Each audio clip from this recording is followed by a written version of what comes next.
Hello guys, welcome to my channel the real civil engineers. आज हम अपनी lecture series का 5वां lecture analysis of singly reinforced beam record कर रहे हैं। हम ये लेक्चर पहले रिकॉर्ड कर चुके हैं बट उसकी क्वालिटी उतनी अच्छी नहीं थी, इसलिए इसको लेक्चर को दोबारा शूट कर रहे हैं। So guys, welcome to my lecture. Now we are going to record the 5th lecture of our lecture series and it is analysis of singly reinforced beam. Now we are going to analyse the singly reinforced beam. So this is the section of the beam. This part is the width of the beam. This is the overall depth of the beam. From top extreme fiber to the bottom extreme fiber, it is called the overall depth. And from the top extreme fiber of the beam till the point of the reinforcement, center of reinforcement, this depth is called the effective depth of the beam. And this is the area of steel. This is called the area of steel. Okay, तो ये beam है जिसकी B इसकी width है, D इसकी effective depth है और D capital D इसकी ओवरऑल डेप्थ है. ठीक है, अब हमको इसका एनालिसिस करना है. तो सबसे पहले हम इसको एक इक्विवेलेंट सेक्शन बना देते हैं. इस बीम का इक्विवेलेंट सेक्शन में क्या करते हैं, जो एरिया ऑफ स्टील है,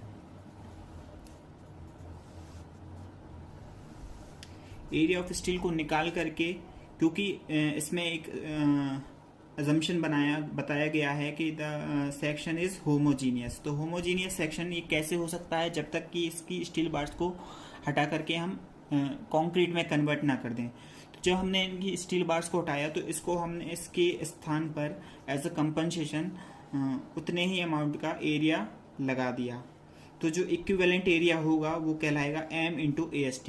m मतलब m होता है मॉडुलर रेशियो, और मॉडुलर रेशियो की वैल्यू होती है 280/3 सिग्मा CBC. ठीक है, या फिर इसको मॉडुलर रेशियो को E steel Young's modulus of elasticity of steel upon Young's modulus of elasticity of concrete, इससे भी रिप्रेजेंट करते हैं.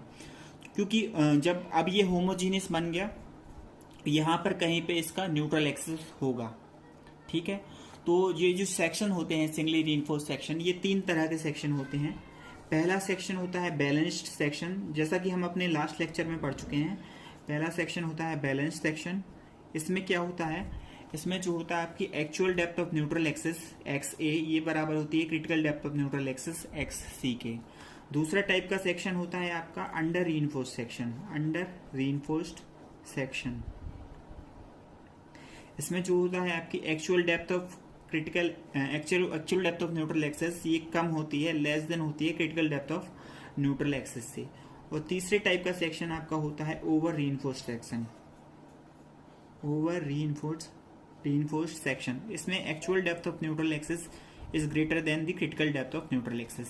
ये 3 तरह के सेक्शन बनते हैं हमारे सिंगली रीइंफोर्स्ड बीम के केस में. ठीक है, तो सबसे पहले क्या करते हैं हम कि क्योंकि अजम्पशन में माना गया है कि the section of the concrete is considered as homogeneous. So यहाँ पर स्टील है, यहाँ पर कंक्रीट है, तो ये एक होमोजीनियस सेक्शन नहीं है. इसलिए हम इसको एक इक्विवेलेंट सेक्शन में कन्वर्ट करते हैं और स्टील बार्स को हटा करके उतने ही अमाउंट का एरिया लगा देते हैं. क्योंकि हम इसको इंटायरली स्टील में भी बदलकर होमोजीनियस कर सकते थे, लेकिन क्योंकि स्टील बहुत कम है और कंक्रीट का एरिया बहुत ज़्यादा है, इसलिए it is better to remove the steel and convert the removed steel into the equivalent amount of concrete instead of removing the concrete and converting it into the equivalent amount of steel. तो concrete को हटाकर इसको equivalent steel में convert करने की बजाय ये ज़्यादा अच्छा है, क्योंकि स्टील का एरिया कम है, उसको हटा करके हम उतने ही अमाउंट का कंक्रीट लगा दें, तब ये होमोजीनियस सेक्शन बन गया. ठीक है, तो ये हो गई इसकी विड्थ ऑफ द बीम, और ये आपकी effective depth top extreme fibre से लेके रीइंफोर्समेंट के सेंटर तक, ये इफेक्टिव डेप्थ हो गई. ये AST हो गया. और overall depth of the beam, ये है आपकी overall depth of the beam D. तो सबसे पहले हम देखते हैं कि बैलेंस सेक्शन में क्या होता है. तो पहला हम देखते हैं बैलेंस सेक्शन के लिए.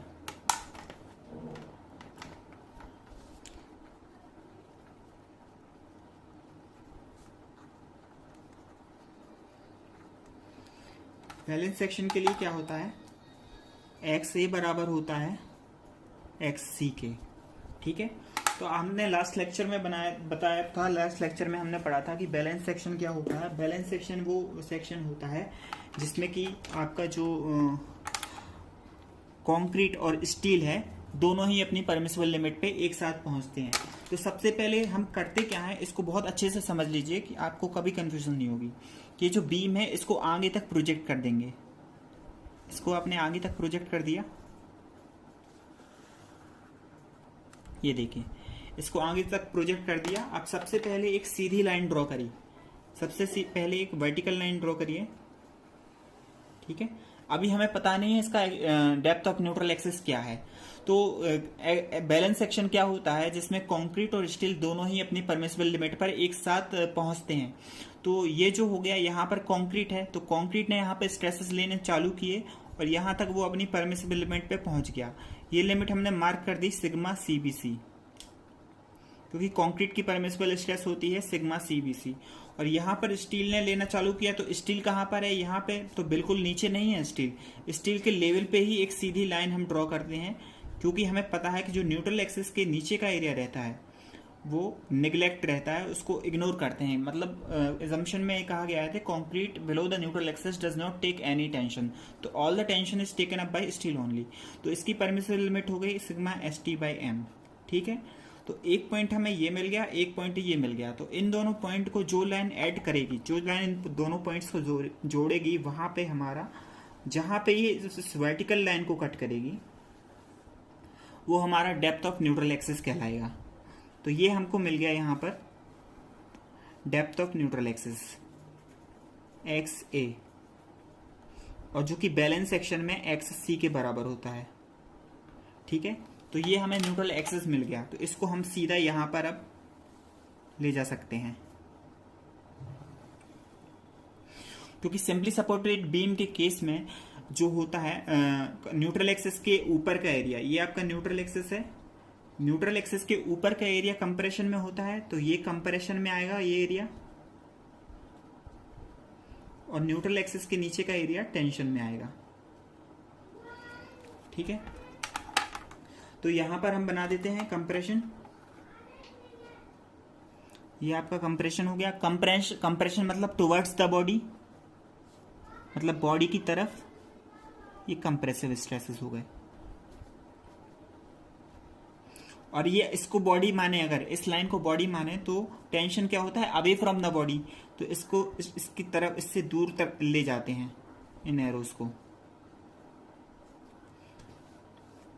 बट एक्चुअल में यहां भी कोई कंक्रीट लेते नहीं है, इसलिए ये पोर्शन कंसीडर नहीं किया जाएगा, सिर्फ एक लाइन ये कंसीडर की जाएगी sigma S T by M.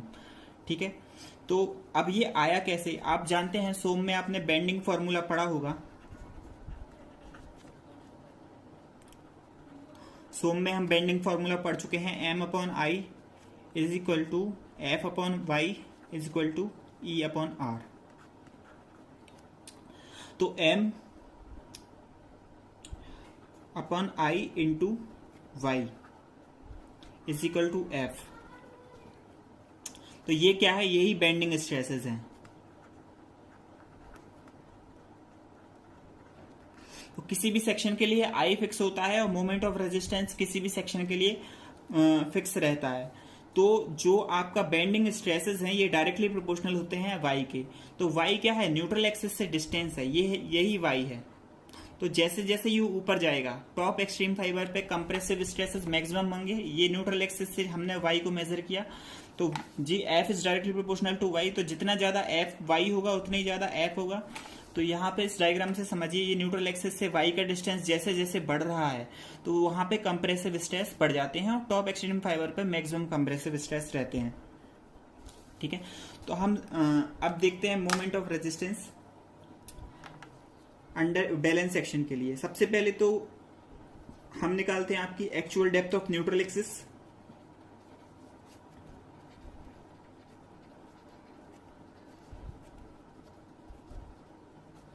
तो actual depth of neutral axis क्या होती है,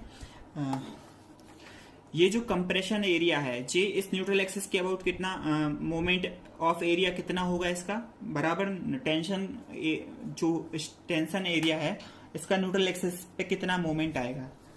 तो मोमेंट ऑफ एरिया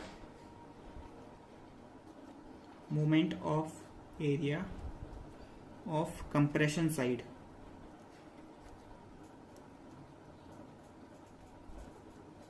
बराबर moment of area of tension side. ठीक है, तो moment of area of compression side क्या होगा, ये देखिए कितना एरिया कंप्रेशन में है, ये वाला एरिया कंप्रेशन में है, ये वाला एरिया कंप्रेशन में है, तो कितना एरिया हो गया, ये B और ये X है, B इंटू एक्स कंप्रेशन में है, और इसकी CG कहाँ होगी, क्योंकि ये रेक्टेंगल है, रेक्टेंगल की CG कहाँ पे होती है, D/2 पे, तो इसका डेप्थ कितनी है X है, तो इसकी CG कितनी होगी, इसकी CG होगी X/2 पे। ठीक है, तो मोमेंट ऑफ एरिया क्या हो जाएगा,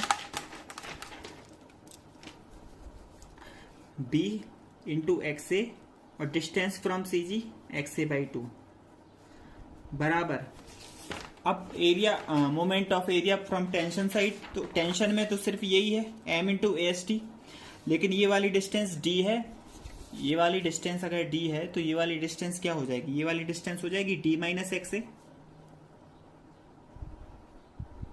और ये वाली डिस्टेंस ऑलरेडी सेंटर से सेंटर तक ही रहती है, तो ये वाली डिस्टेंस D है और ये x है, तो ये वाली डिस्टेंस हो गई D minus x.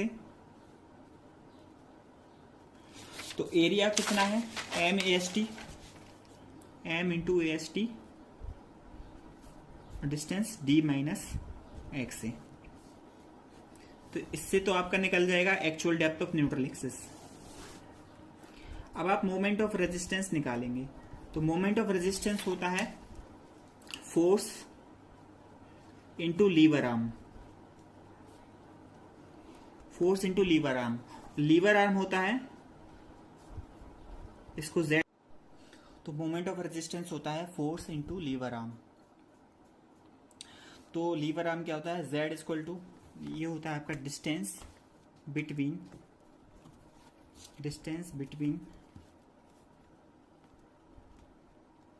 CG of compressive force and CG of tensile force.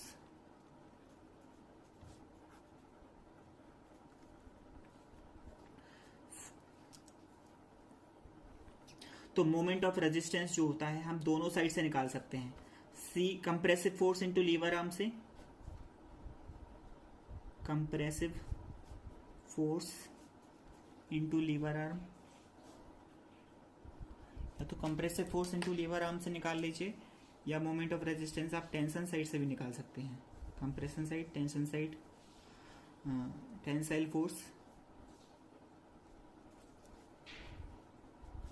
Into lever arm. तो लीवर आर्म होता क्या है, जैसे आपकी ये बीम है,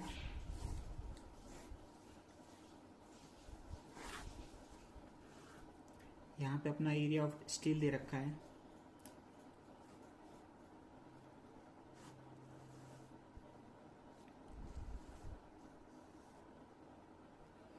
सिग्मा ST/M, ये sigma CBC, B XA, actually में ये XA है, एक ही लाइन है,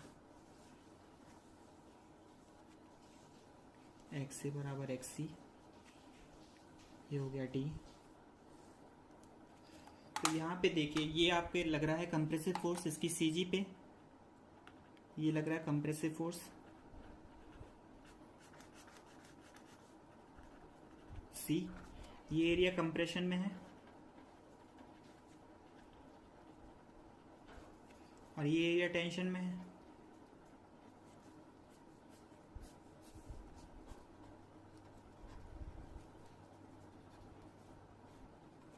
ठीक है, तो ये लग रहा है आपका कंप्रेसिव फोर्स C, और आपका टेंसाइल फोर्स यहाँ पे लग रहा है मान लीजिए T।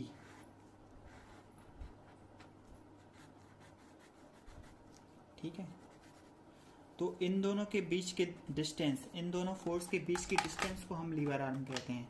तो ये जो इन दोनों के बीच की डिस्टेंस है z, इसको ही लीवर आर्म कहते हैं। इन दोनों के बीच की डिस्टेंस, तो इन दोनों फोर्स के बीच की डिस्टेंस क्या हो जाएगी? आप जानते हैं ट्राइंगल है, ट्राइंगल के बेस से CG होती है h/3 पे, ये इसका बेस है। तो ये अगर XA है, ये डिस्टेंस XA है, तो CG कितनी हो जाएगी? y1 बराबर XA/3, क्योंकि h/3 पर होती है। त्रिभुज की आधार से h/3 दूरी पर CG होती है, और कोई भी फोर्स होता है किसी भी बॉडी के CG पर एक्ट करता है, ठीक है। क्योंकि यहाँ पे स्टील है, यहाँ पे कोई वेरिएशन नहीं हो रहा है स्ट्रेस डायग्राम पे, यहीं पर फोर्स लग रहा है, तो इसकी CG यहाँ से कितनी डिस्टेंस पे हो जाएगी? D डिस्टेंस पे ही हो जाएगी। तो इन दोनों के बीच की दूरी, अगर ये दूरी D है, यहाँ से लेके ऊपर से लेके इसके सेंटर तक D दूरी है, और ये वाली डिस्टेंस XA/3 है, तो इन दोनों के बीच की दूरी क्या हो जाएगी? D माइनस XA/3, ठीक है। तो आप निकाल सकते हैं moment of resistance compression side से और टेंशन साइड, दोनों से निकाल सकते हैं बैलेंस सेक्शन में, क्योंकि दोनों ही कंक्रीट और स्टील अपनी परमिसिबल लिमिट पे पहुंच जाते हैं। तो moment of resistance compression side से, तो कंप्रेसिव फोर्स कितना होगा? C। अब C कैलकुलेट करते हैं, ये C कितना होगा? C कितने एरिया में लग रहा है? फोर्स क्या होता है? स्ट्रेस इंटू एरिया, ठीक है। फोर्स होता क्या है? फोर्स बराबर होता है स्ट्रेस इंटू एरिया। तो एरिया कितने एरिया पे लग रहा है कंप्रेसिव फोर्स? ये मैंने ग्रीन कलर में, I have hatched this portion in the green colour, so you can tell me at how many part of this beam compression force is acting upon. This is compression force, this is acting upon above the neutral axis. तो neutral axis के above कितना area है? ये B width हो गई, और ये x है, यानी कि B इंटू एक्स है। ये तो आपका एरिया हो गया। और स्ट्रेस कितना है? यहाँ पर सिग्मा CBC स्ट्रेस लग रहा है, और ग्रेजुअली यहाँ पर न्यूट्रल एक्सिस पे 0 हो गया, तो इसका एवरेज स्ट्रेस लेते हैं हम, सिग्मा CBC प्लस 0/2, ठीक है। ये हो गया कंप्रेसिव फोर्स। अब टेंशन फोर्स की बात करें, टेंशन फोर्स को T से रिप्रेजेंट करते हैं, तो वही स्ट्रेस इनटू एरिया। स्ट्रेस कितना लग रहा है यहाँ पे स्ट्रेस लग रहा है sigma ST/m, sigma ST/m stress लग रहा है, तो सिग्मा ST/m इंटू एरिया कितना है? एरिया इसका है m इंटू ST। यहां हमने देखा था ना,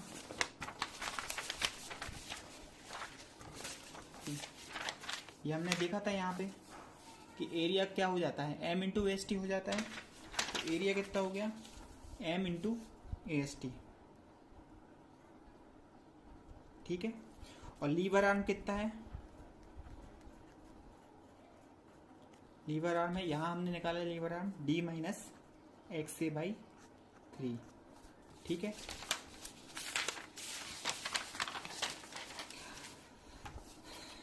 तो मोमेंट ऑफ रेजिस्टेंस क्या हो गया? मोमेंट ऑफ रेजिस्टेंस हो गया आपका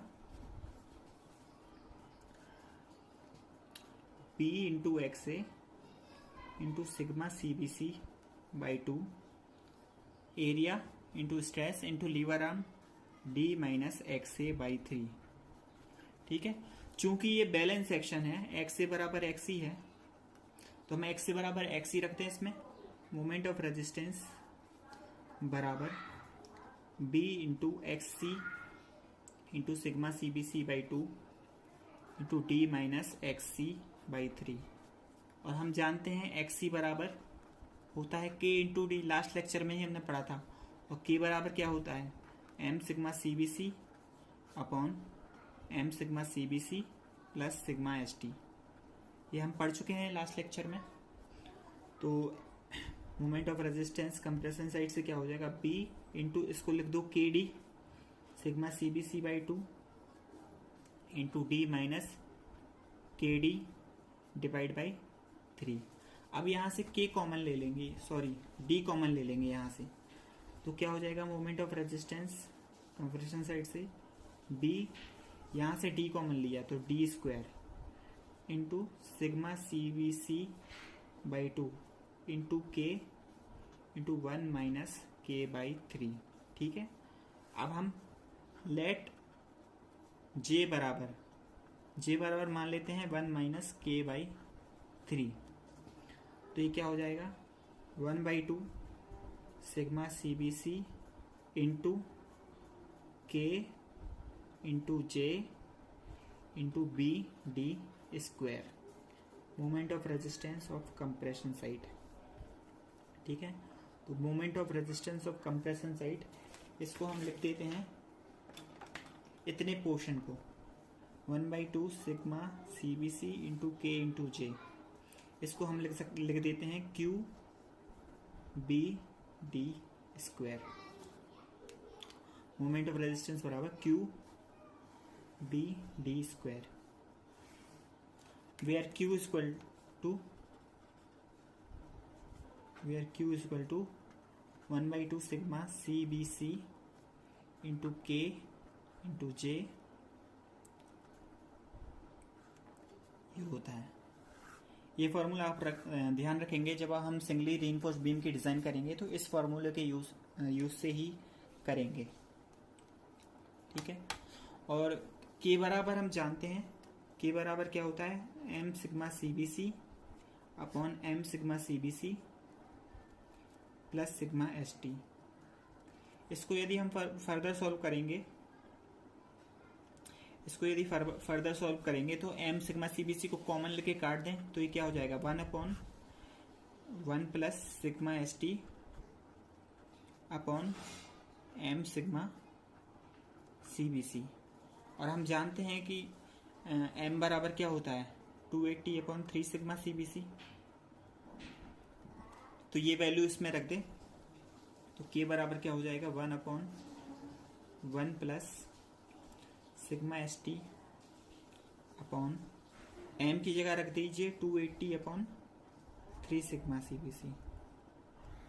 ठीक है, इनटू ये सिग्मा CBC यहाँ पे पहले से है, तो ये सिग्मा CBC से ये सिग्मा CBC कट जाएगा। ठीक है, और ये 3 ऊपर चला जाएगा तो 1/1 प्लस 3 सिग्मा ST अपॉन 280। ठीक है, अब ये 280 LCM आ जाएगा और ऊपर चला जाएगा तो 280 प्लस 3 सिग्मा ST, ये K बराबर। अब आपने ये देखा कि जो K की वैल्यू है ये सिग्मा CBC पे डिपेंड नहीं कर रही है, ओनली सिग्मा ST की ऊपर डिपेंड कर रही है। तो इससे हम सीधे ही critical depth of neutral axis की वैल्यू निकाल सकते हैं। हमारी K की वैल्यू क्या आई, K की वैल्यू आई 280/280 प्लस 3 सिग्मा ST, ये वैल्यू आई K की। तो हमें K ओनली डिपेंड कर रहा है काय पे, परमिसिबल स्ट्रेसेस इन स्टील पे डिपेंड कर रहा है, और XC बराबर होता है हमारा KD। ठीक है, तो FE 250 माइल्ड स्टील के लिए, माइल्ड स्टील बार है 250 के लिए परमिसिबल स्ट्रेसेस जो होते हैं ये होती है सिग्मा ST की वैल्यू 140 Nm/mm²। ठीक है, लेकिन ये होती है diameter of the bar 20 mm हो तब, और जब diameter of the bar greater than 20 mm हो तो सिग्मा ST की वैल्यू हो जाती है 130 Nm/mm²। तो जब ये वैल्यूज आप इधर रखेंगे तो XC बराबर आएगा, जब बार की डायमीटर 20 mm हो, छोटी या बराबर हो 20 mm के, तो XC बराबर आएगा आपका 0.4 इंटू D, और जब बार की डायमीटर ग्रेटर देन 20 mm हो, काय के लिए, FE 250 के लिए, तो आपका XC आता है 0.42D। तो 0.42D और 0.4D में ज़्यादा अंतर नहीं है, इसीलिए हम FE 250 के लिए XC की वैल्यू सीधे ही आप याद रखिए 0.42 times the effective depth D। ठीक है, ये हम डायरेक्ट याद रखेंगे। और जब FE 415 HYSD बार यूज करेंगे आप, हाई यील्ड स्ट्रेंथ डिफॉर्म बार, तो आपकी जो सिग्मा ST की वैल्यू होती है वो 230 Nm पर mm स्क्वायर होती है, 230 न्यूटन पर mm स्क्वायर होती है। तो आप जब इसकी वैल्यू xc बराबर इसमें रखेंगे, 3 सिग्मा एस टी की जगह 230 न्यूटन पर mm स्क्वायर रखेंगे, तो Fe 415 के लिए xc की वैल्यू आएगी, रखिए ज़रा, xc बराबर kd यानी कि 280 अपॉन 280 प्लस 3 इंटू 230। जब आप इसे सॉल्व करेंगे तो सॉल्व करें,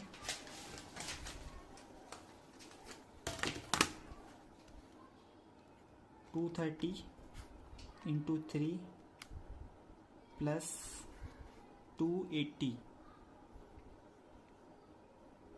यह है 970, 280 अपॉन 970 इंटू डी, 280 अपॉन 970, यह है 2886। तो इसको लिख लेते हैं हम 0.289 इंटू डी। तो अब आप डायरेक्ट याद रखेंगे XC बराबर 0.289 इंटू डी। किसके लिए ये वैल्यू, किसके लिए है? Fe 415 के लिए। ठीक है, ये वैल्यू आप डायरेक्ट याद रखेंगे 0.289 डी। और Fe 500 के लिए ये होता है 55% ऑफ Fe 415। ठीक है, तो इसका 55% आप निकाल लेंगे, तो 415 का 55% 0.55, 415 सॉरी Fy और Fe 500 के केस में जो आपकी यील्ड स्ट्रेस होती है वो 55% ऑफ Fy होती है, यानी कि 0.55 इंटू 500। ठीक है, तो आप ये जब करेंगे 0.55 इंटू 500 तो ये आती लगभग 275, यानी कि परमिसिबल स्ट्रेस Fe 500 के केस में होती है 275। अब आप जब इसको इस फॉर्मूले में रखेंगे तो Xc जो है निकल के आएगा 0.254 इंटू डी। तो आपको ये डायरेक्ट याद रखना है कि Fe 500 के केस में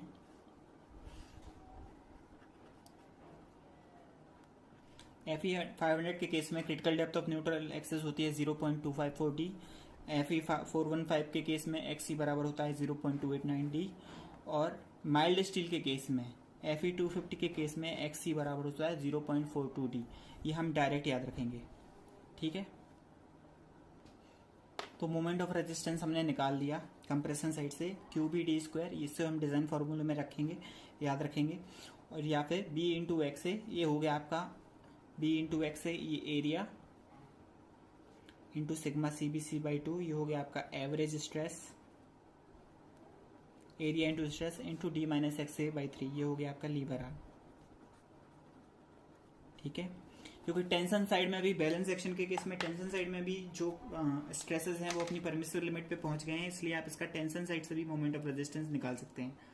ये होगा sigma ST into AST into D minus XA/3। ठीक है, तो ये बात तो हो गई आपकी बैलेंस सेक्शन की। लेकिन जब आपका सेक्शन अंडर रीइंफोर्स्ड हो, second case for under reinforced section, under reinforced section के केस में आप कैसे निकालेंगे मोमेंट ऑफ रेजिस्टेंस? तो सबसे पहले हम अपना सेक्शन बना लेते हैं। अब ध्यान से देखिएगा कि कैसे करते हैं। सबसे पहले आपने सेक्शन बना लिया, ये हमारी बीम का सेक्शन है, ये बीम की विड्थ है B। सबसे पहले डायमेंशंस को मार्क कर लेते हैं। ये हमारा एरिया ऑफ स्टील है। ठीक है, ये इसके बार के सेंटर से टॉप एक्सट्रीम फाइबर तक के डिस्टेंस को कहते हैं इफेक्टिव डेप्थ, इसको स्मॉल d से डिनोट करते हैं। और टॉप एक्सट्रीम फाइबर से बॉटम एक्सट्रीम फाइबर तक की डिस्टेंस को कैपिटल D से डिनोट करते हैं। ठीक है, तो सबसे पहले हम इक्विवेलेंट सेक्शन बनाते हैं, होमोजीनियस सेक्शन बनाते हैं। इसके लिए हम क्या करते हैं, स्टील्स को हटाकर इक्विवेलेंट अमाउंट का कंक्रीट लगा देते हैं। तो हमने बीम को ड्रॉ किया इक्विवेलेंट सेक्शन के लिए। तो यहाँ पे स्टील बार्स को हटा के हमने इक्विवेलेंट अमाउंट का एरिया लगा दिया कंक्रीट का। तो ए इक्विवेलेंट एरिया इक्विवेलेंट बराबर होता है M into A S T. ये M into A S T हो गया। बाकी जो डायमेंशन है वो वैसे की वैसी ही रहेंगी। ये आपकी इफेक्टिव विड्थ हो गई, ये आपकी डी होगी, ठीक है। और ये आपकी ओवरऑल डेप्थ कैपिटल डी। तो अभी हमें पता नहीं है कि इसका actual depth of neutral axis क्या होगा। तो पहले हम क्या करें, इसके पार्ट्स को प्रोजेक्ट कर दें आगे। बीम के जो एक्सट्रीम फाइबर्स हैं, टॉप एक्सट्रीम फाइबर और बॉटम एक्सट्रीम फाइबर, इसको आगे तक प्रोजेक्ट कर देंगे। सबसे पहले इसको हमने देखी आगे तक प्रोजेक्ट किया, ठीक है। अब एक सीधी लाइन बनाइए, वर्टिकल लाइन बनाएंगे। सबसे पहले एक वर्टिकल लाइन बना दी। अब यहाँ पे क्या है, सबसे पहले हम critical depth of neutral axis को मार्क कर लेते हैं कि critical depth of neutral axis कहाँ से जाएगी। तो critical depth of neutral axis क्या होती है, जहाँ पर कंक्रीट अपनी परमिसिबल लिमिट पे पहुंचे। यहाँ पे एक परमिसिबल लिमिट बना दी कंक्रीट की। तो कंक्रीट की परमिसिबल लिमिट जानते हैं हम, सिग्मा सीबीसी होती है, ठीक है। और यहाँ पे स्टील की परमिसिबल लिमिट बनाएंगे। अब ध्यान रखिए, यहाँ बिल्कुल नीचे नहीं बनाएंगे। यहाँ पे जो कंक्रीट का एरिया दिया है, इक्विवेलेंट स्टील का एरिया दिया है, उसके सामने एक सीधी लाइन बनाएंगे, ठीक है। तो ये आपका हो गया sigma S T by M, ठीक है। अब इन दोनों पॉइंट्स को जोड़ने वाली लाइन, जहां पे कंक्रीट और स्टील दोनों ही अपनी परमिसिबल लिमिट पे साथ साथ पहुंचते हैं, तो वो लाइन जो इस वर्टिकल लाइन को कट करेगी वो कहलाएगी critical depth of neutral axis. तो इन दोनों पॉइंट्स को ऐड कर दीजिए। तो ये जो लाइन मिली हमें, ये तो हमारी निकली अभी critical depth of neutral axis. ये हमें मिल गई एक्स सी। अब आप देखिए, क्योंकि सेक्शन अंडर रीइंफोर्स्ड सेक्शन है, तो अंडर रीइंफोर्स्ड सेक्शन है मतलब कि इसमें स्टील कम है बैलेंस सेक्शन के कंपैरिजन में। स्टील जो है, स्टील लेसर है। तो पहले फेल कौन होगा, जो चीज लेसर है वो पहले फेल होगी। यानी कि स्टील जो है वो अपनी परमिसिबल लिमिट पे पहले पहुंच जाएगा। यानी कि स्टील ने यहाँ से स्ट्रेस लेना शुरू किया और स्टील अपनी परमिसिबल लिमिट पे पहुंच जाएगा, क्योंकि इसकी परमिसिबल लिमिट यहाँ तक है, तो यहाँ तक स्टील पहुंच जाएगा। लेकिन क्योंकि स्टील कम है, लेकिन कंक्रीट तो कम नहीं है बैलेंस सेक्शन में, तो कंक्रीट अपनी परमिसिबल लिमिट तक नहीं पहुंच पाएगा। कंक्रीट कहीं भी यहाँ पर मान लीजिए यहाँ तक पहुंच पाया कंक्रीट। तो अब इन दोनों पॉइंट्स को जब आप मिलाएंगे, और ये जो पॉइंट्स हैं, ये इन दोनों पॉइंट से जाने वाली लाइन इस वर्टिकल लाइन को जहां कट करेगी, एक देखिए 2 पॉइंट से एक ही लाइन जाती है। तो आप आंख बंद करके इन दोनों पॉइंट्स को जोड़ दीजिए। आपको बिल्कुल याद नहीं रखना कि एक्स से नीचे होगा या ऊपर होगा, आप अपने आप निकाल लेंगे कि एक्स की पोजीशन क्या होगी। तो इसने वर्टिकल लाइन ने जहां पे कट किया, तो ये हमारी आ गई actual depth of neutral axis, ठीक है। तो इसको आगे तक प्रोजेक्ट कर दीजिए।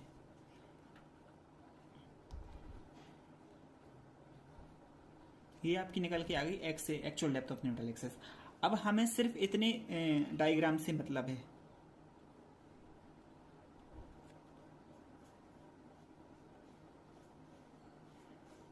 हमें इससे मतलब नहीं है सब, क्योंकि ये हमारा एक्चुअल सिनेरियो का केस है। तो यहाँ पे जो स्ट्रेस आया ये है CA। अब क्योंकि जानते हैं कि कंक्रीट अपनी परमिसिबल लिमिट तक नहीं पहुंचा, इसलिए CA जो होगा वो लेस देन होगा सिग्मा CBC से। और यहाँ पे जो TA बाई एम है, ये अपनी परमिसिबल लिमिट पे पहुंच गया स्टील, तो सिग्मा ST बाई एम निकाल सकते हैं, ठीक है। अब आप मोमेंट ऑफ रेजिस्टेंस कैसे निकालेंगे, इसका मोमेंट ऑफ रेजिस्टेंस कहाँ से निकालेंगे, जो स्ट्रेस हमें पता है हम उसी से निकालेंगे मोमेंट ऑफ रेजिस्टेंस। यानी कि इसका moment of resistance tension side से निकालेंगे आप। टेंशन साइड से क्या हो जाएगा, ये आपको पता है TA by M sigma ST by M हो गया, तो क्या होगा sigma ST by M stress, क्योंकि यहाँ पे सिर्फ एक लाइन है, यहाँ पे कंक्रीट एरिया नेग्लेक्ट करते हैं हम, ये आपका एक्स से हो गया, ठीक है। तो ये टेंशन में और ये कंप्रेशन में, लेकिन टेंशन में सिर्फ ये वाला स्ट्रेस लेंगे। इस पे लाइन में स्ट्रेस कितना है सिग्मा ST बाई एम, क्योंकि कंक्रीट टेंशन नहीं लेता है। और इंटू एरिया, एरिया कितना है M इंटू AST। अब लीवर आर्म देखिए, यहाँ पे आपका लगा कंप्रेसिव फोर्स, ये लगा C, और यहाँ पे आपका टेंसाइल फोर्स लग रहा है T। तो इन दोनों के बीच की डिस्टेंस जो होगी ये आपकी लीवर आर्म होगी।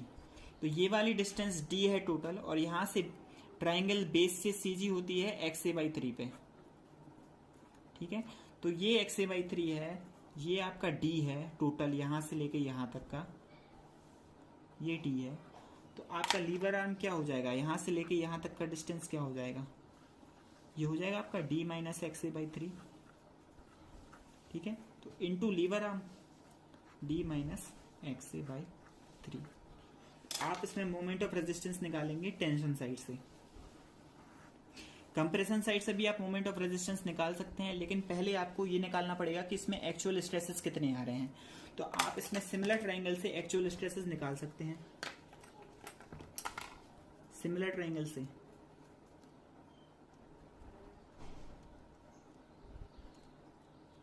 इसमें सिंगुलर ट्राइंगल लगा दीजिए, CA/XA बराबर सिग्मा ST/m, और ये वाली डिस्टेंस कितनी हो जाएगी, D - XA, क्योंकि ये D है और ये XA है, तो ये D - XA हो जाएगी। तो sigma ST/m upon D - XA। तो इससे आप निकाल सकते हैं CA की वैल्यू, ये हो जाएगी sigma ST/m into D - XA into XA। तो इस फॉर्मूले से आप CA की वैल्यू निकाल सकते हैं। तो जब आप ये compressive stress, actual stresses in concrete निकालेंगे, तब आप इसमें moment of resistance compression side से भी निकाल सकते हैं। फिर आप moment of resistance compression side से निकालेंगे तो क्या हो जाएगा, सबसे पहले force into lever arm. Force क्या होता है, stress into area into lever arm, moment of resistance compression side से। स्ट्रेस क्या है, देखिए स्ट्रेस, यहां पे स्ट्रेस CA है, यहां पे स्ट्रेस 0 है, तो एवरेज स्ट्रेस लेंगे, CG पे एवरेज स्ट्रेस आएगी, तो CA + 0/2 इंटू एरिया। अब कितना एरिया कंप्रेशन में है, देखिए ये B इंटू XA, ये विड्थ B और ये XA डेप्थ, ये वाला एरिया कंप्रेशन में होगा, क्योंकि न्यूट्रल एक्सिस यहां से पास हो रही है, और न्यूट्रल एक्सिस के ऊपर जो एरिया होता है वो कंप्रेशन में होता है सिंपली सपोर्टेड बीम के केस में। तो एरिया कितना हो जाएगा, B इंटू XA, और लीवर आर्म तो वही रहेगा D - XA/3। तो अब आप कंप्रेशन साइड से भी मोमेंट ऑफ रेजिस्टेंस निकाल सकते हैं।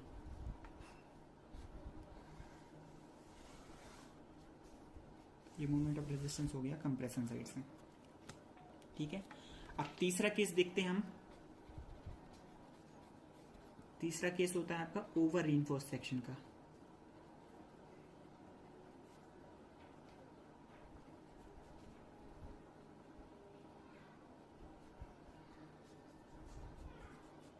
ओवर रीइंफोर्स्ड सेक्शन में क्या होता है, XA > XC, लेकिन हमें ये रटना नहीं है, हम खुद आंख बंद करके निकालेंगे कि XA बराबर XC होता है या XA > XC होता है, जो भी होगा।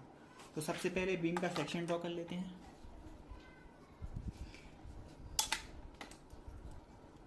ये मान लीजिए हमारी बीम है,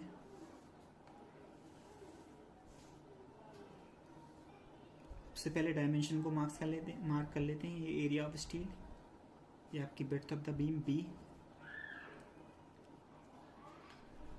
ये आपके टॉप एक्सट्रीम फाइबर से बार के सेंटर तक का डिस्टेंस D इफेक्टिव या depth of the beam, effective depth of the beam D, और टॉप एक्सट्रीम फाइबर से बॉटम एक्सट्रीम फाइबर तक की डिस्टेंस D या overall depth of the beam. ठीक है, अभी हमें इसका पता नहीं है कि इसका न्यूट्रल एक्सिस कहाँ है, तो सबसे पहले हम इक्विवेलेंट सेक्शन बनाते हैं। तो इसको बीम को प्रोजेक्ट कर दो आगे तक, ताकि ये इसी डायमेंशन में रहे।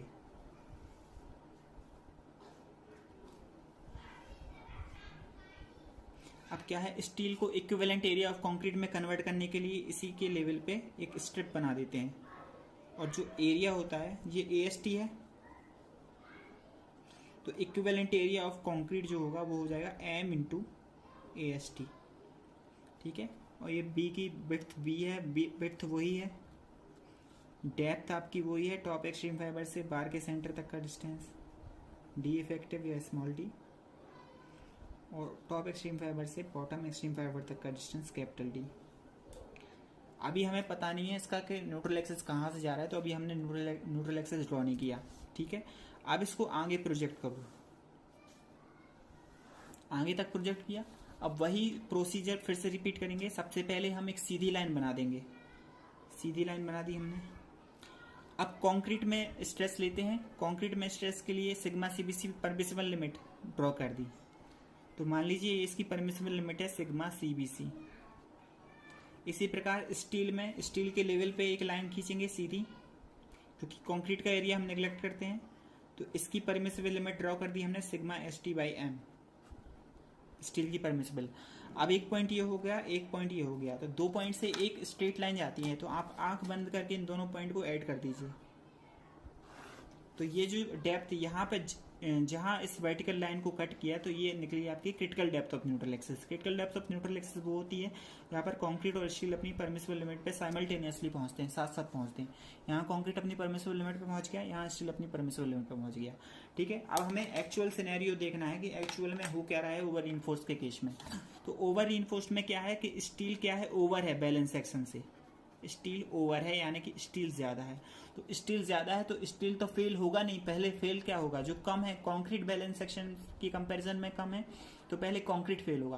पहले कंक्रीट फेल होगा यानी कि कंक्रीट अपनी यहाँ से स्ट्रेस लेना चालू होगा और यहाँ से कंक्रीट अपनी परमिसिबल लिमिट पे पहुंच जाएगा। यानी कि जो एक्चुअल स्ट्रेसेस इन कंक्रीट होंगे ये तो permissible stresses in concrete in bending compression के बराबर हो जाएंगे। लेकिन जो स्टील में होगा, स्टील अपनी परमिसिबल लिमिट तक नहीं पहुंचेगा क्योंकि स्टील ज्यादा है। तो स्टील मान लीजिए यहाँ तक पहुंचा, तो एक पॉइंट आपको यहाँ मिल गया, एक पॉइंट आपको यहाँ मिल गया। अब आप आंख बंद करके इन दोनों पॉइंट्स को एक सीधी लाइन से जोड़ दीजिए और यहाँ जहां पर ये सीधी लाइन इस वर्टिकल लाइन को कट करेगी वो आपकी कहलाएगी actual depth of neutral axis. तो ये जो है इस वर्टिकल लाइन को यहाँ पे कट किया, तो ये आ गई actual depth of neutral axis आपकी एक्स ए। देखिए हमने बिल्कुल नहीं रटा, हमने खुद निकाला कि इसके actual depth of neutral axis ये दिख रहा है फिगर से कि एक्स सी छोटा है एक्स से बड़ा है, तो X is greater than X C. अब इसको न्यूट्रल एक्सिस को यहाँ तक ले जाइए, आगे तक आपके बीम तक। अब हमें पता चल गया कि इसका न्यूट्रल एक्सिस कहाँ पर है, तो इसका न्यूट्रल एक्सिस हो गया। तो यानी कि ये एरिया न्यूट्रल एक्सिस के नीचे का एरिया टेंशन में और ऊपर का एरिया कंप्रेशन में। तो ये आपकी हो गई विड्थ एक्स से, ठीक है। अब आप इसका मोमेंट ऑफ रेजिस्टेंस, अब हमें देखिए कितने एरिया से हमें मतलब है, सिर्फ हमें ये वाला हमारा एक्चुअल स्ट्रेस डायग्राम हो गया। अब ये ठीक है, ये वाला, तो ये एक्स ए है, तो ये कितना हो जाएगा डी माइनस एक्स ए। अब देखिए यहां पे लग रहा है आपका टेंसाइल फोर्स टी, और यहां से एक्स ए बाई 3 पे सी जी इसकी कहां पे होगी, y1 बराबर x A by 3, x A by 3 पे यहां पे लगेगा आपका कंप्रेसिव फोर्स। यहां पे लग रहा है सी, और इन दोनों के बीच की डिस्टेंस सी और टी के बीच की डिस्टेंस सी आपका होगा lever arm D minus X A by 3, ठीक है। अब आप बताइए मोमेंट ऑफ रेजिस्टेंस आप कहां से निकालेंगे, कंप्रेशन साइड से निकालेंगे या टेंशन साइड से। देखिए हमें क्या पता है, हमें पता है कि एक्चुअल स्ट्रेसेस इन कंक्रीट ये बराबर हो गए परमिसिबल स्ट्रेसेस के, तो हमें कंक्रीट में स्ट्रेसेस पता है, तो हम कंक्रीट साइड से निकालेंगे कंप्रेशन साइड से। तो कंप्रेशन साइड से क्या हो जाएगा, compressive force into lever arm. तो कंप्रेसिव फोर्स क्या होगा, कंप्रेसिव स्ट्रेस फोर्स क्या होता है, stress into area under compression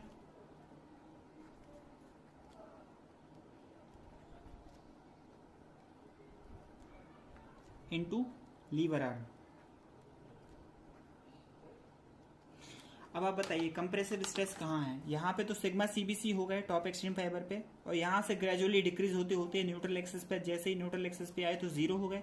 तो यहाँ पे हमें एवरेज स्ट्रेस लेनी पड़ेगी, सीजी पे एवरेज स्ट्रेस लग रहा होगा, क्या हो जाएगा sigma CBC plus neutral axis पे 0/2, ये तो हो गया आपका स्ट्रेस। अब एरिया कितना है, एरिया अंडर कंप्रेशन ये वाला एरिया, कितना एरिया है कंप्रेशन में, ये बी इंटू एक्स है, ये रेक्टेंगल बन गया। एक रेक्टेंगल का एरिया क्या होता है, लंबाई गुणे चौड़ाई, तो ये लंबाई और ये ऊंचाई, बी इंटू एक्स है। तो इंटू एरिया अंडर कंप्रेशन कितना हो गया, बी इंटू एक्स है, into lever arm. Lever arm क्या है, लीवर आर्म ये डी है डिस्टेंस, ये एक्स से बाई 3 है, तो ये वाली डिस्टेंस डी माइनस एक्स से बाई 3, डी माइनस एक्स से बाई 3। तो ये हो गया आपका moment of resistance compression side से। ठीक है, तो मोमेंट ऑफ रेजिस्टेंस आपने निकाल लिया कंप्रेशन साइड से, B into X A into sigma C B C by 2 into D minus X A by 3। तो आपने कंप्रेशन साइड से मोमेंट ऑफ रेजिस्टेंस निकाल लिया, तो क्या इसका मतलब ये हम टेंशन साइड से क्या नहीं निकाल सकते मोमेंट ऑफ रेजिस्टेंस? नहीं है, इसका मतलब बिल्कुल नहीं है। आप फिर सिमिलर ट्रायंगल लगा दीजिए। टेंशन साइड से निकालने के लिए आपको एक्चुअल स्ट्रेसेस निकालने पड़ेंगे कि स्टील में कितने एक्चुअल स्ट्रेसेस आ रहे हैं। तो आप सिर्फ डायग्राम पे फोकस करें। ये sigma S T by M, sorry ये टी ए बाई एम है, क्योंकि हमें पता नहीं है कि कितना है, less than sigma S T by M से। यहाँ पे कंक्रीट में सी ए बराबर सिग्मा सी बी सी है,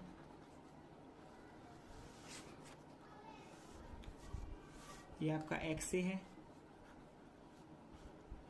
ये वाला डिस्टेंस डी माइनस एक्स ए है।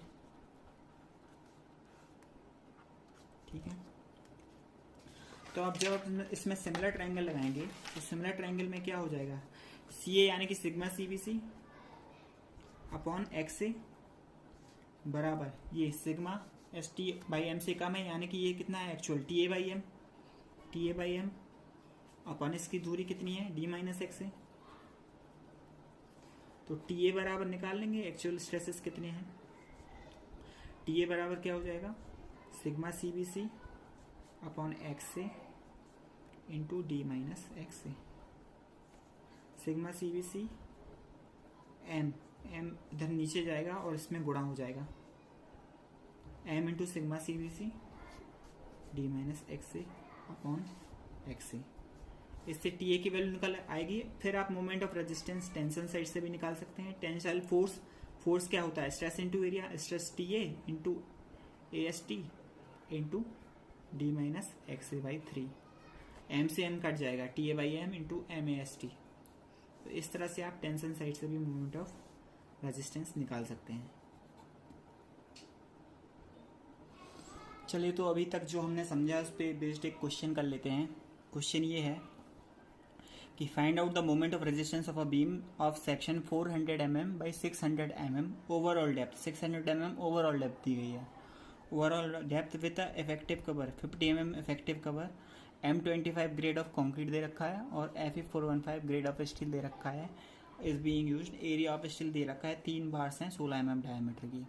हमें मोमेंट ऑफ रेजिस्टेंस निकालना है। तो सबसे पहले हमने सेक्शन ड्रॉ कर लिया, विड्थ इसकी 400 है, ओवरऑल डेप्थ 600 है, इफेक्टिव कवर ये वाला कवर 50 mm का है, इफेक्टिव कवर 50 mm का है, यानी कि इफेक्टिव डेप्थ कितनी हो जाएगी 600 माइनस 50 550 की। ठीक है, तो इसका इक्विवेलेंट सेक्शन ड्रॉ कर दिया हमने एम इंटू एस सी। हम सबसे पहले क्या निकालेंगे, actual depth of neutral axis निकालेंगे।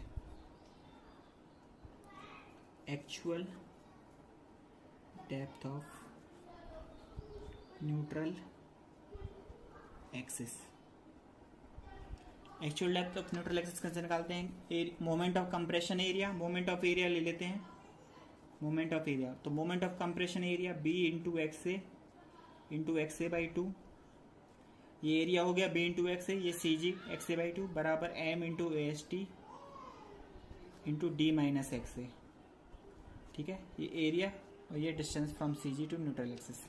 तो बी हमें पता है, बी की value 400 into X A square upon 2 बराबर एम की वैल्यू क्या होती है 280 upon 3 sigma C B C, 3 sigma C B C. Sigma C B C की वैल्यू 8.5 न्यूटन पर mm स्क्वायर M25 के लिए होती है। कैसे निकाली, 25 अपॉन 3, फैक्टर ऑफ सेफ्टी होता है ये, FCK अपॉन 3 बराबर सिग्मा सी बी सी, ये होता है फॉर्मूला। ठीक है, तो 280 upon 3 sigma C B C, sigma C B C कितना है 8.5, इंटू एरिया ऑफ स्टील कितना है, 316 mm डायमीटर की बार है, यानी कि 3 into π/4 into 16 square into D minus X, 550 effective depth minus X से। इससे एक्स की वैल्यू निकालिए, कैलकुलेट करिए आप।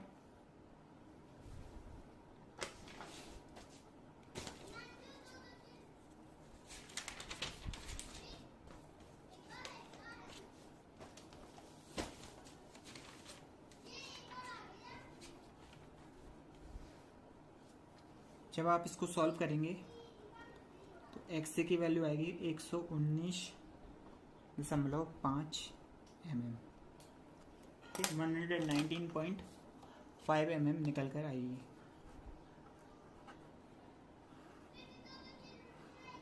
और एक्स सी बराबर पता है, अभी हमने पढ़ा है एक्स सी बराबर होता है के इंटू डी। के की वैल्यू Fe415 के लिए कितनी होती है, अभी हमने पढ़ा है 0.289 इंटू डी कितना है 550, ठीक है। तो इसकी वैल्यू निकालिए।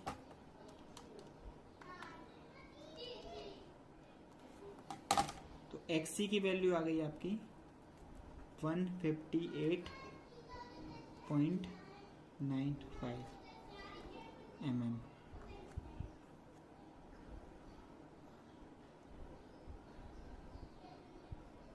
तो आप देख सकते हैं इसमें एक्स से 119.5 और एक्स सी कितना है 158, यानी कि एक्स सी ग्रेटर है एक्स ए के, ठीक है। और जब एक्स सी ग्रेटर देन होता है एक्स ए के, तो ये कौन सा सेक्शन कहलाता है, under reinforced section. Actual depth of neutral access critical depth की कम होती है तो वो अंडर रीइंफोर्स्ड सेक्शन कहलाता है। अब हम सेक्शन ड्रॉ कर लेंगे। सबसे पहले क्या करेंगे आप, ये एक सीधी इसकी प्रोजेक्ट करेंगे आगे तक, इसको आगे तक प्रोजेक्ट किया, फिर एक वर्टिकल लाइन खींची, फिर टेंशन स्टील के लेवल पे एक लाइन खींची। ये काय को रिप्रेजेंट करेगा, ये करेगा sigma S T by M को, sigma S T by M को। ऊपर लाइन खींची स्ट्रेस की, ये काय को रिप्रेजेंट करेगा सिग्मा सीबीसी को, ठीक है। अब बताइए, क्योंकि ये अंडर इन्फोर्स्ड सेक्शन है तो जो टी बाई एम होगा, जो ये स्टील अंडर इन्फोर्स्ड है, स्टील कम है तो स्टील तो अपनी परमिसिबल लिमिट पे पहुंच जाएगा, तो टी बाई एम जो होगा ये तो sigma S T by M तक पहुंच जाएगा, ठीक है।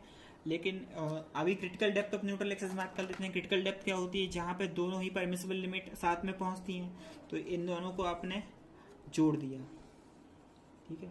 तो ये तो आपको मिल गई critical depth of neutral axis X C. लेकिन एक्चुअल सिनेरियो में क्या हो रहा है, इस कंक्रीट स्टील तो अपनी परमिसिबल लिमिट पे पहुंच गया, लेकिन कंक्रीट अपनी परमिसिबल लिमिट पे नहीं पहुंचेगा, कहीं कम रह जाएगा ये। तो इसमें जो स्ट्रेसेस होंगी वो एक्चुअल स्ट्रेसेस होंगी, और एक्चुअल स्ट्रेसेस कम होंगी परमिसिबल स्ट्रेसेस इन बेंडिंग कंप्रेशन से, ठीक है। तो आप इन दोनों पॉइंट्स को मिला देंगे। जब इन दोनों पॉइंट्स को आप मिलाएंगे तो आपको ये जो कंसर्न्ड स्ट्रेस डायग्राम है वो मिल जाएगा। तो ये मिल गया आपको, ये आपकी निकल के आएगी actual depth of neutral axis X A. ये आपका स्ट्रेस डायग्राम बन गया। अब ये आपका एरिया अंडर कंप्रेशन होगा, ये होगी एक्स ए।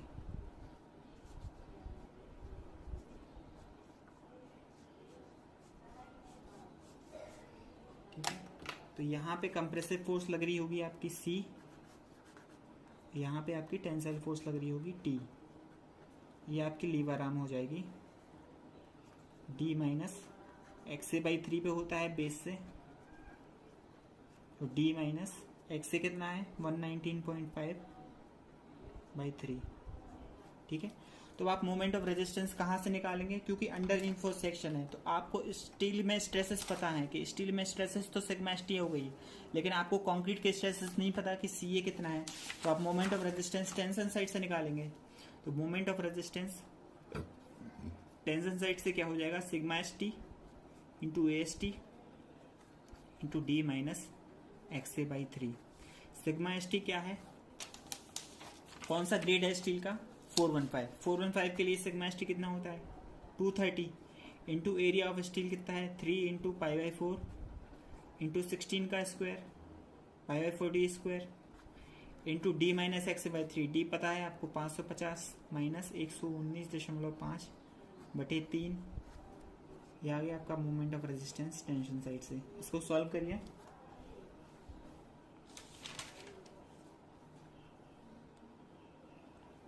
जब आप इसको सॉल्व करेंगे moment of resistance tension side से, तो ये निकल के आएगा आपका 70.7 किलो न्यूटन इंटू मीटर। आपको यहाँ पे 10 की पावर 6 से डिवाइड करना पड़ेगा क्योंकि सारी यूनिट mm में है। जब आप इसको मीटर में कन्वर्ट करेंगे तो 10 की पावर 6 से डिवाइड करेंगे। तो ये आपका निकल आया moment of resistance tension side से।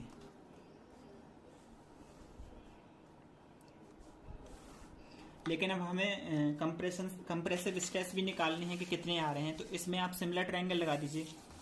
जब आप इस डायग्राम में सिमिलर ट्रायंगल लगाएंगे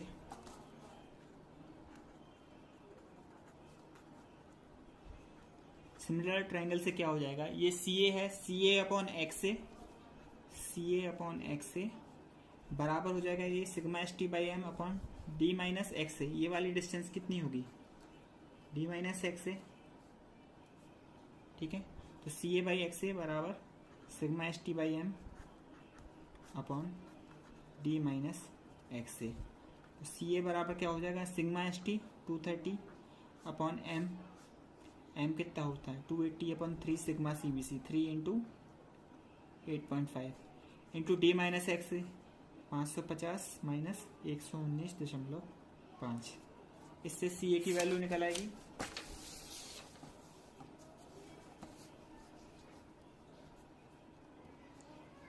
तो जब आप CA की वैल्यू निकालेंगे तो ये आएगी 5.78 न्यूटन पर mm square.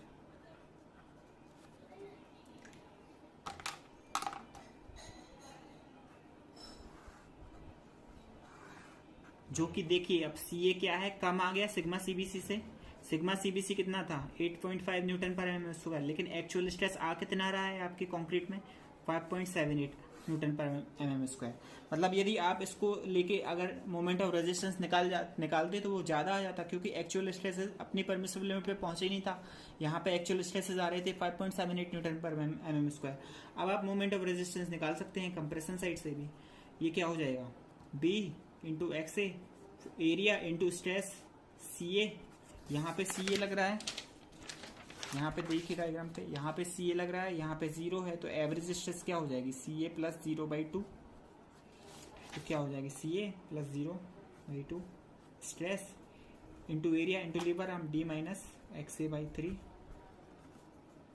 Moment of resistance compression side से हो जाएगा B कितना है आपका 400 इंटू 119.5 इंटू CA कितना आया था 5.78 divide by 2 into D minus X A by 3 550 minus X A 119.5 divide by 3। तो इससे moment of resistance compression side से निकाल आएगा। इसमें भी आप 10 की पावर 6 से डिवाइड करेंगे किलो न्यूटन मीटर में निकालने के लिए, तो ये भी आपका आएगा 70.7 kilo newton into metre. Check करने के लिए आप देख सकते हैं कि दोनों ही साइड से मोमेंट ऑफ रेजिस्टेंस की वैल्यू बराबर आनी चाहिए। अगर बराबर नहीं आ रही है तो आपने कुछ ना कुछ गड़बड़ किया है। देखिए कंप्रेशन साइड से भी टेंशन साइड से भी 70.7, टेंशन साइड से भी 70.7 वैल्यू आई है, ठीक है। तो गाइज आज लेक्चर को यहीं ख़त्म करेंगे। अगर आपको कोई डाउट आ रहा है तो डिस्क्रिप्शन में मेरा फेसबुक पेज का लिंक दिया है और इंस्टाग्राम पेज का भी लिंक दिया है, उसमें जाकर आप अपना डाउट पोस्ट कर सकते हैं। अभी तक हमने जो पढ़ा है उसके रिगार्डिंग जो भी डाउट हो आप हमारे फेसबुक पेज या इंस्टाग्राम पेज पर डाउट को पोस्ट कर सकते हैं। और अगर आपको वीडियो पसंद आया तो लाइक करिए और इसको ज़्यादा से ज़्यादा शेयर करिए ताकि ज़्यादा से ज़्यादा लोग इसका फ़ायदा उठा पाएँ। Thank you very much. Be a real engineer. Don't just get a degree, get the knowledge.